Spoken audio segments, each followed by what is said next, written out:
We didn't expect it. One decision shut us out of the financial system. Not just one company, others we owned were cut off too, simply because we were connected to Bitcoin mining. 1.7 billion people worldwide have no access to banking at all. Entire industries, from crypto exchanges to miners, have been debanked overnight. In the UK, half of crypto and fintech firms say they've been rejected for even a basic bank account. Even regulated companies have had accounts frozen or shut down with no explanation. If it can happen to companies like ours, it can happen to anyone. So what's the answer? Decentralized finance restores access when banks deny it. It rebuilds trust, removes gatekeepers, and creates a financial system open to all. Our journey revealed the problem. Web3 provides the solution. This is why decentralized finance matters. So we've been debanked many times. I'm the chairman of a company on the New York Stock Exchange called Hyperscale Data, symbol GPUS, and I'm also the vice chairman of a company called Universal DeFi on the New York Stock Exchange. And I've learned that TradFi doesn't mean I'm a tranny or some other weird name, that actually means that I'm a centralized finance guy who's accepted the idea that DeFi is all that really matters. I'm gonna outline for you why this matters to me. And that is, our business has been shut down by banks more than 10 times. And imagine having a roughly 150 million in Bitcoin. You sell it at Coinbase a little bit, but you have nowhere to send it. You can't pay your employees. You can't pay for your insurance. You can't pay for anything. And almost every major institution that we did business with in the United States shut us down at one time. I'd like to call out one bank in particular, US Bank, which I would never do business with again if I were you, who literally took 54 bank accounts away from my institution. We are in 3 countries and effectively have 18 subsidiaries at the time. And it got so bad that my wife, who I have 4 kids, was effectively a Girl Scout troop leader. She lost her Girl Scout cookie account. Literally, the bank just basically said, because you're associated with that bad Bitcoin miner, Todd Ault, we're not gonna let you have a bank account. And quite honestly, I really thought I was gonna go out of business if it wasn't for Donald Trump. Now, I'm not gonna debate politics with you, but we made a big bet on the administration. 8 years ago, we wanted to launch this project called Ault Blockchain. We couldn't do it. The lawyer said this structure wasn't there. It's there today, and it's because of the Trump administration, it's because of the SEC's changes in rules and philosophy. And being shut out of the banking system is a disaster. And this is still happening today. Now, I know it's getting easier. There's no question that it's getting easier.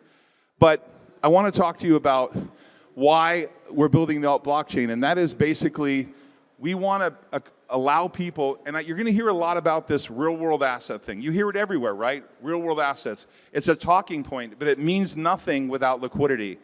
And Universal DeFi, the company on the New York Stock Exchange, symbol UUU, is going to be providing liquidity for real-world assets, in which you think about, if you put any asset on the blockchain, you tokenize it.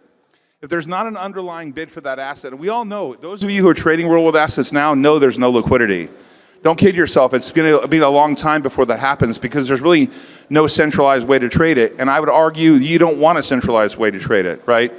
But what you do need is to understand that DeFi, in my opinion, is going to rule the world. I'll explain to you simply why that's the case. And by the way, 35 years on Wall Street, I started off my career at Dean Witter, did tons of underwritings, tons of IPOs, and I have completely drank the Kool-Aid that there is not going to be I love the New York Stock Exchange. I love the NASDAQ. But if you don't change really quickly, all these degens are coming for you. They're all coming for your jobs. There ain't going to be any more centralized. There's not a centralized place, in my opinion. Now, it has to exist. I understand that. But the idea of what's happened in decentralized finance, there's no way to stop it now. It's a worm, it's a virus, you can't stop, there's no cure, you're not gonna be able to take Lysol or Clorox or whatever they said we should take to clean it up. It's not going away. It's a virus that's great. You gotta drink it all in and allow yourself to understand, I've been mining Bitcoin since 2011, aggressively mining Bitcoin starting in 2017, and there was a period of time where it was like a scarlet letter in the United States. But what's happened over time is the biggest institutions in the world have figured out we better catch up. Now, I'll lay out a thesis for you about this in a second. If you have ever studied history, and I encourage you all that use ChatGPT or Ask ROI, it's another AI app like ChatGPT, I encourage you to look this up. What have been the financial capitals of the world? So we all know, if we studied history, it was Babylon, right? And it was eventually Rome. I'm going to skip around a little bit. It was Rome and Baghdad and Venice. And in the 1800s, it was London. And then eventually New York in the 1900s. And now in the 2000s, it was Singapore, New York, London, and eventually Dubai. And where you have it now, the capitals of the world for finance are those areas. But I would argue, going forward, there is no place that's the capital of the world. It doesn't exist anymore. It's going to be DGens. It's going to be DeFi. And think about that. There's always been these centers of the world that are ahead of capital. As long as man has existed, whether it was in Egypt at one time or Rome, there's been controlled finance. The idea that human beings are not going to have to go to one location to get this controlled finance is really what's changing everything. So our story in terms of policy is to basically position ourselves with the right people and tell them how we think this is coming. Now, do I think that I had any influence on the Trump administration? No, I don't think I had any. But I helped a little bit by saying the policies of Obama and the Biden administration, the choke point scenario, where they wanted to choke you out of finance, where if you were a gun manufacturer, you couldn't get a bank account. It was legal to sell marijuana in one place, but illegal to take a credit card to do it. These policies are insane, but it drove us to understand that this insanity made it possible for decentralized finance. And I think if you all think that we're busy, right? Like we're really busy and maybe we missed it. Did you miss it? Did you think, I missed decentralized finance. It's too late for Bitcoin. It's too late for crypto. We're not even in the first inning. We're in like double-A ball. And I'll outline that for you. There's $579 trillion worth of assets globally. That's a guess. You can run that through ChatGPT. About 250 billion of them or so, to 379 billion or trillion, are in real estate. Another 250 million in other, 250 trillion, I can't even say the word, are in other assets. But a fraction of them, I mean a little, tiny little piece of the entire crypto market, which is approximately $4 trillion, 2.4 trillion of it's Bitcoin. You take that out and there is no tokenization, nothing. You guys, this is a huge conference. One of the most amazing things I've seen being here and the people I'm meeting here, and the amount of innovation taking place here is amazing, but it's just getting started. Like, people don't realize where you're at. This is you who have a wallet are centralized finance. You are the head of the world. You basically are the head of all finance. You control your own destiny. And what I supply to you is that we're creating a blockchain so that people can build real world assets on them that have liquidity. And so we own a broker-dealer, part of a broker-dealer, a transfer agent, a corresponding clearing firm for other broker-dealers. That's traditional finance. But the world is going to run that fast, but it's too late. Sorry, Jamie Dimon, it's too late for you.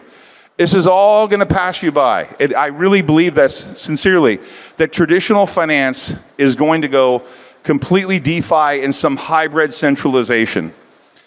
The idea of convincing people, now I see people say, why are you putting these up there? Because these are the policymakers that have bought into it. She converted from being a Democrat to a Republican. Anything is possible now. Pam Bondi, thank God I know her, because the prior Attorney General probably wanted to lock me up. And then Rick Grinnell, who's a policymaker who brought Tether back to the United States. These are people making a difference. You got to get to know their policies and understand them, because you are basically, you have become centralized finance. I don't know about Tucker. I mean, Tucker, Tucker's pretty big in Dubai now, right? But the concept here is that all this came together. I put up all these names up here to point out that these different people, they all were not friends at one point, but they all love each other now, right? And the point is that the Attorney General of Utah, he's going to head up our DAO. They are all on the same side as you now, understanding that they can't miss out, that they got to be part of what's happening here. And so for us, the idea is how do you bring real world assets on chain?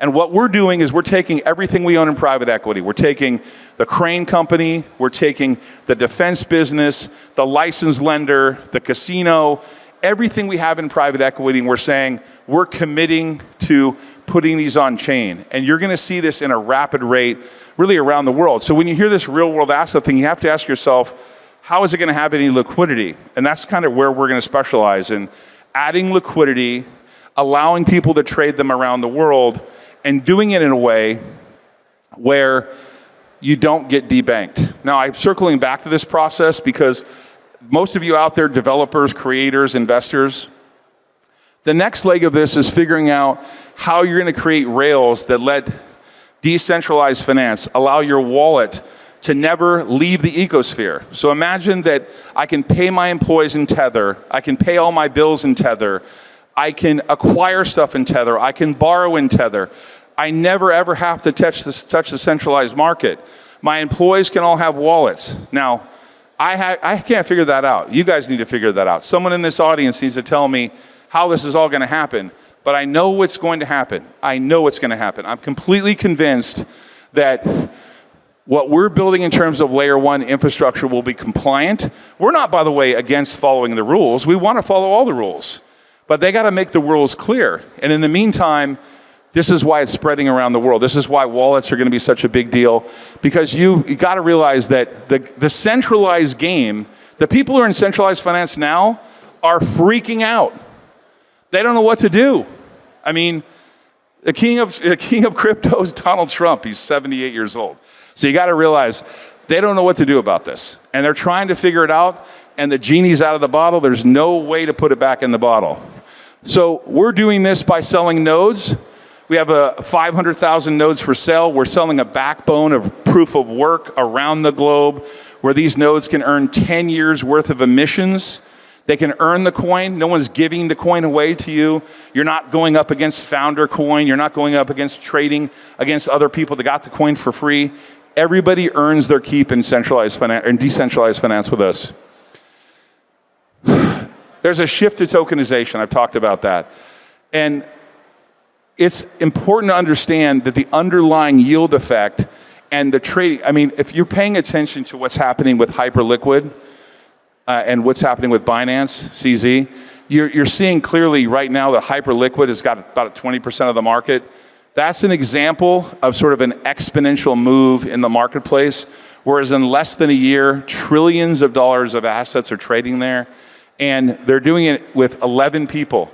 So this brings back us to why we're doing AI. So we own an AI data center in Michigan because not only are these companies launching products with less people, but they're on a profitability basis, they're more profitable than ever before with less employees. So AI, I submit to you, and decentralized finance are colliding in a way that's going to make it so that the financial capital of the world is you. It's cyberspace, backed by Bitcoin, traded on all markets. And the conclusion there is we're building something that we want to be able to provide access 24 hours a day, 7 days a week, 365 days a year. And this is a big goal. I know that it sounds a little absurd, but the goal is to be able to provide access to trading all assets globally, 24 hours a day, connected around the world. Ault Markets is effectively like a Bloomberg on steroids powered by AI. I'm super proud of this. It's something that I worked on for about 20 years, and now AI has made it all possible. The advancement in technology in the last couple months has made it possible. I've got to go. I appreciate your time. If you want to be interested in Node, let us know. Dale's over there. I appreciate everybody. Thank you so much. Enjoy the conference. This is a great conference, everybody.